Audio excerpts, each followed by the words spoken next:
Hello, bachcho. Let's read our question. So our question says, why does the lost child lose interest in the things that he had wanted earlier? तो बच्चों ये question कहाँ से लिया गया? हमारे chapter the lost child में से।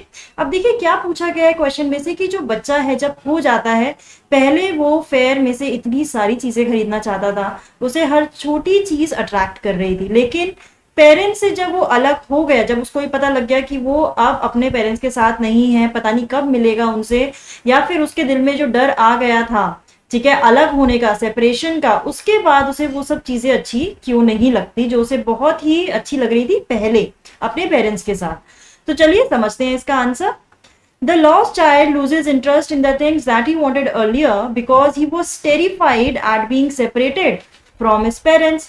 कि अब उसे कोई इंटरेस्ट नहीं था चीजों में, फेयर में, क्योंकि अब उसे ये डर लग रहा था, ये डर उसके दिल में बैठ गया था कि मैं अपने पेरेंट्स से अलग हो चुका हूँ, ठीक है, सेपरेट हो चुका हूँ, वो मेरे साथ नहीं है अब। Fear clutched his heart when he realized he would not be able to see them again. और जब देखिए, जब छोटे बच्चे खो जाते हैं तो उनके दिल में डर आता ही है कि वो शायद कभी भी अपने पेरेंट्स से नहीं मिल पाएंगे, ठीक है। तो यानी वो जो डर था उसके दिल में बैठ चुका था, और वो डर ज्यादा था अपने पेरेंट्स से सेपरेटेड होने का, rather than the fascination that he was that given by the things around him, ठीक है। यानी उस फैसिनेशन से ज्यादा अब वो डर, यानी उसको सिर्फ अपने पेरेंट्स समझ में आ रहे थे, उसको बस ये था कि नो मैटर व्हाट मुझे अपने पेरेंट्स से मिलना है। अब उसे फेयर में कुछ भी नहीं अच्छा लग रहा था।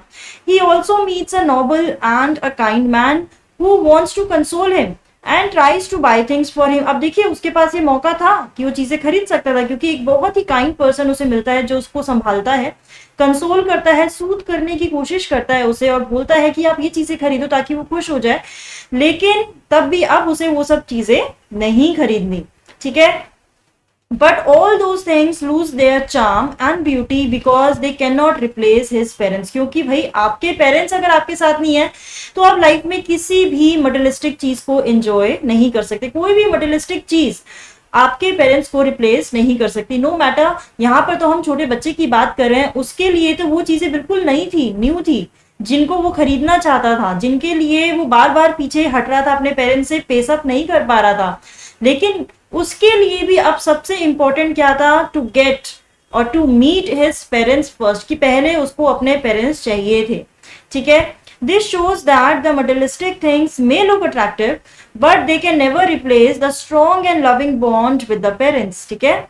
यानी कि हमारा जो पेरेंट्स के साथ में स्ट्रॉन्ग और लविंग बॉन्ड होता है, उसको कोई भी मटेरियलिस्टिक चीज क्या कर नहीं कर सकती, रिप्लेस नहीं कर सकती, चाहे आपके पेरेंट्स कितने भी स्ट्रिक्ट हो आपके साथ, ठीक है। No matter how strict they are, कि आपके पेरेंट्स जितने भी स्ट्रिक्ट है, लेकिन अगर वो आपको आसपास नहीं दिखेंगे और आपको किसी दिन ये रियलाइज होता है कि that you will not be able to see them again, तो आपके अराउंड आपने जितनी भी सारी मटेरियलिस्टिक चीजों के लिए आपने पैसे खर्च किए होंगे या आपके दिल में चाहत होगी उनको खरीदने की, वो सब चीजें आपकी बिल्कुल वाइप आउट हो जाएंगी, वैनिश हो जाएंगी, इस डर के कारण कि हमारे पेरेंट्स हमारे साथ क्यों नहीं है। तो इसी से हमें पता लगता है कि जो हमारा बॉन्ड है हमारे पेरेंट्स के साथ, वो सबसे ज्यादा, आप बोल सकते हो, द स्ट्रॉन्गेस्ट बॉन्ड होता है हमारा लाइफ में, ठीक है। तो यानी जो लॉस्ट चाइल्ड था, उसके साथ भी उसने भी यही रियलाइज किया, इतनी सारी चीजें अट्रैक्टिव होने के कारण उसके पास, यानी अब वो उनको बाय कर सकता था, लेकिन अब वो उन्हें नहीं खरीदना चाहता था।